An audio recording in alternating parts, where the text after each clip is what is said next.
when I was designing the Batmobile, I was told a specific brief, and then I fell into the brief knowing Bruce Wayne and Batman so intimately because I grew up with those characters and like infused in my head. So I thought the outside would be Batman, the inside would be Bruce Wayne, all shelled and broken and shattered, a shattered human. So it's more subconsciously. You don't think about it when you watch the movie necessarily, but this is one thing I realized that was totally blew my mind is in my short film, I liked a lot of details and hide all kinds of stuff in it. Mhm. And the level that these people really understood what the hell I was doing, I could not believe it. I was like, I thought that I was making this weird, abstract, rogue, left-wing like art film, and people are like full on linking to it. And That's great. not just a couple, but like, I get it. yeah, it was really cool. And so what I'm saying by that and connecting it to cars, I feel like it's like finding the personality within in something. And cars have a story, and it's not the car, it's the object of the soul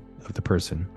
Oftentimes there's a channel on YouTube I used to watch, I don't watch it much anymore, it's called Petrolicious, and they did a wonderful job taking you through a story of somebody's unique connection to a car, and they're all very different and stuff, but there were some really wonderful stories in there that were kind of connected to the human soul, humans, machines, all of these things, which I just love that stuff. And I try to explain that to people that don't understand that it's not just cars, it's a different thing. And yeah, and the only reason I like to do them in the computer with my buddy is because it's so fun and it's cheaper than building them for real, and it looks real. So hey, win. When you first kind of got greenlit to design a Batmobile, like for you, like was that a dream project? Was that something that yeah, like, what was that like when that happened? Yeah, absolutely. It was because I had worked with Rupert Sanders. Rupert Sanders was a director of mine that I'd worked with pretty closely, and he knew I loved cars. James Chinlin, the production designer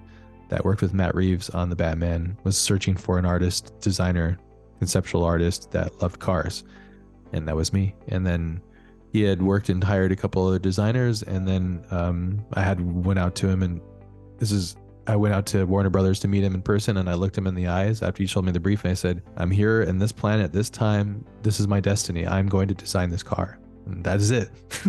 And I said, I shook on his hand, and I said, that's it. He was pumped, and I said, it's going to happen. So I love Matt's films. I think he's fantastic. I think that he takes these massive things and he's able to make them distilled and make them pleasurable and enjoyable. And I was so excited to see his take on Batman and knowing his influences. And then Greg Fraser, one of my favorite DOPs, and I was just over the moon. I knew this was all happening, and I was like, oh my God. So yeah, That's great. I mean, it's enormous, but at the same time, I was just, you know how it goes when you get in these jobs and you just put the suit on, you just go full on, and you're just like, I just remember just not sleeping much and just going full on. I knew the pressure, and I knew that if I didn't figure it out, somebody else right behind me was going to do it.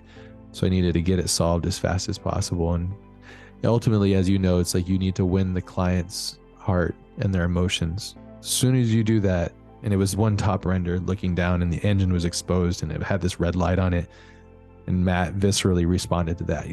That's it. That's the heart of the beast. And he, because he's a storyteller, he's not a car guy. So you have to figure out a way to communicate those things and really listen. In regards to my career, it's like, how can I top that? It's like Batmobile. For a car nerd that loves comics, it's like, Yeah, that's it. And it's an easy thing to say to people too if they don't know what I do. It makes it easier. So I'm like, have you seen the Batman? And there you go. So yeah, and it was it was a big process, and I have a big thanks to James for just like really being incredible. James Chinlin was an incredible production designer and just let me go and do my thing, and was just really great at working with. And he was outstanding. No pressure from him ever. It was just like such a great guy. He was like, oh, now that you finished the Batmobile, pass it all over, and then you want to try the bikes? I'm like, yeah, give it to me. So then once you understand the rhythm and the flow, it's like the bikes came instantly. So both the drifter bike and the bat bike.